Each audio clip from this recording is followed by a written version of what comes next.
As if losing to Northern Illinois at home wasn't bad enough, things might even be worse for the Notre Dame Fighting Irish moving forward here in the Marcus Freeman era. Let's talk the latest defeat, 16-14 at home, and what to make of Marcus Freeman in year 3 moving forward.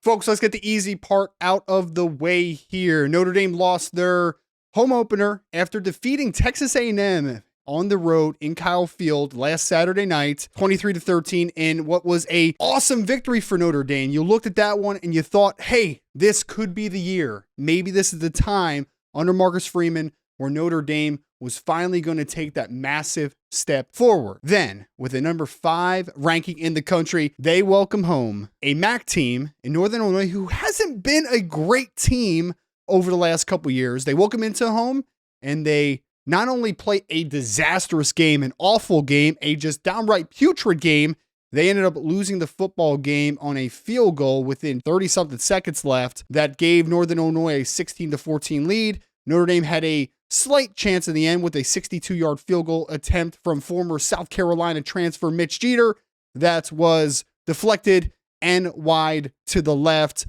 This marks the worst defeat in Marcus Freeman's era since year 1 when he lost to the Marshall Thundering Herd at home.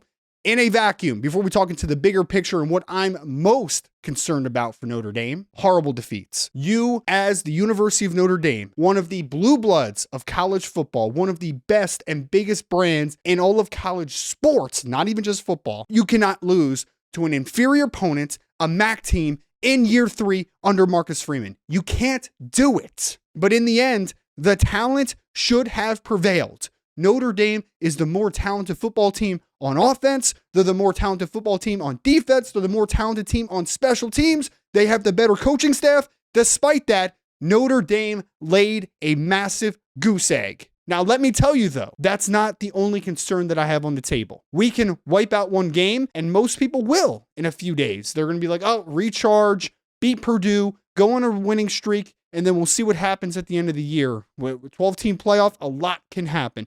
And while they might be true in their realistic take of what can potentially happen, there is something here that we cannot mask, that we need to talk about. This offseason, Marcus Freeman, who is a defensive coach by nature, made his mark as a dynamic defensive coordinator for the University of Cincinnati and his 1 year at Notre Dame.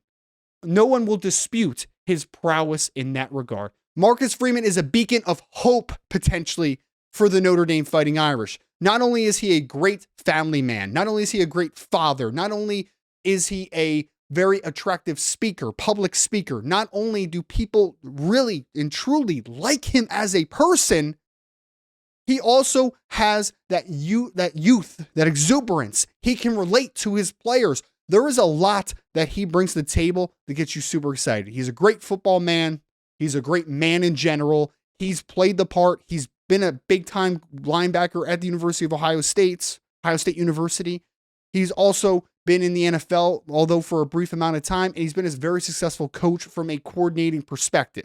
All those things check out, which is why a lot of Notre Dame fans have really bought into Marcus Freeman over the last few years. They want to believe. They want to believe that he is the guy, because if he can, his recruiting prowess and the image that he brings have a chance to catapult Notre Dame to where they have been historically, and that is one of the premier programs in college football. But here's the holding point. Here's the thing that has me, as a Notre Dame fan, lifelong fan, as long as I can remember, this is where I have my main concern, okay? Here it is.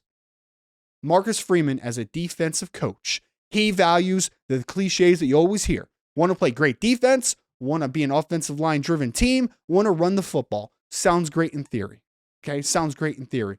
But Notre Dame, the hindrance that they've had offensively over the last few years has been creating explosive plays and having a dynamic offense. They haven't been able to do it. Quarterback has not been good enough. Wide receiver has not been good enough. Play calling has not been good enough. So what did Notre Dame do this offseason, guys, that gave you hope for the future? They went out and they got Mike Denbrock, one of the best offensive coordinators in college football. LSU Tigers last year averaged over 46 points per game. Jaden Daniels, Malik Neighbors, Brian Thomas Jr., all those guys. Awesome first step.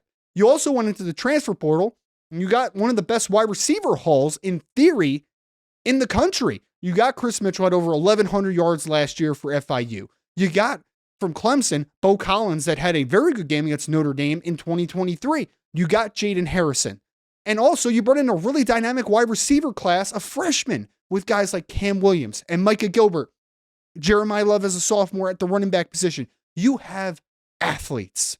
You have talent. And you now have, in theory, a play caller, and I didn't even mention Riley Leonard, a quarterback.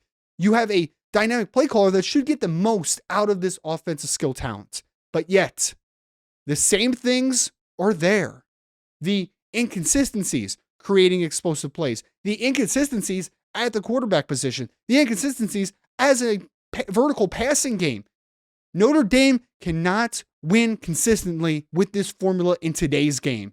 You are going to have to create explosive plays in the passing game. You're going to have some dynamic element at the quarterback position. Wide receiver has to be a pronounced position in this offense. Offensive line, great. We want them to play great. They should. Running backs are very important in Notre Dame's offense. Tight ends are very important in Notre Dame's offense. But until Marcus Freeman takes the shackles off, lets Mike Denbrock run his offense, lets his playmakers make plays, this Notre Dame team is not going anywhere, not only in 2024 or into the future. We're going to be back next week, folks. A to Z Sports. We're going to be breaking down Purdue, of course. Hopefully Notre Dame can turn this thing around, but I am very skeptical as of today. But as always, despite that skepticism, go Irish.